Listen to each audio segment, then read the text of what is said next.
Abipolitseinikud on lahutamatu osa Eesti politseist, kes panustavad Eesti turvalisusse.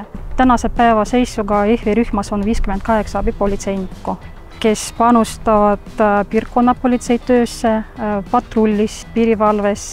Aga ma olen siis väga tänulik, et meie rühm ikkagi nii tubli on olnud, et me oleme ikkagi aasta abipolitseinike rühm, et Jõhvi elagu! Jõhvi abipolitseinike rühm on parim, sest me toetame üksteist, meil on väga tugev koostöö.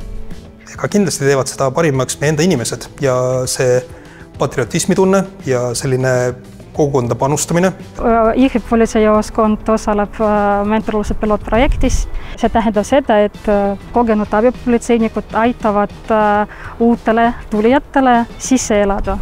Me pakume erinevaid esmaabikoolitusi, suhtluskoolitusi, alarmsõidukijuhi koolitust, tulirelvakoolitust, suhtlemiskoolitust.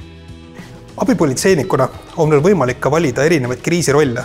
Mina olen endale valinud avaliku korra tagamise kriisirolli ja teine kriisiroll, mida on võimalik abipolitseiniga valida, on veel massiohje. Loodame seda kunagi vaja ei ole, aga ma arvan, et see on väga hea algatus. Abipolitseinikud näiteks väiksemates asukohtades, külades, kus politseid reaalselt nagu näha ei ole nii palju, siis ka see distsiplineerib inimesi käituma seaduse kuulekamalt.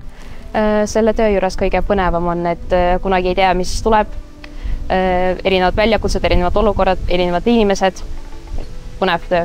Ja on inimesi, kes tulevad patrulli abipolitseinikuna, näitavad ennast siin rohkem kui väga heast küljest ja ei kulu rohkem kui pool aastat, et nad vahetavad siis abipolitseinike krõpsud, põhimõtteliselt politsei krõpsude vastu. Kes leiab, et ta suudab midagi panustada ühiskonda tagasi, see on just see õige koht. Mida rohkem meid on, seda parem on kogukonna turvalisus.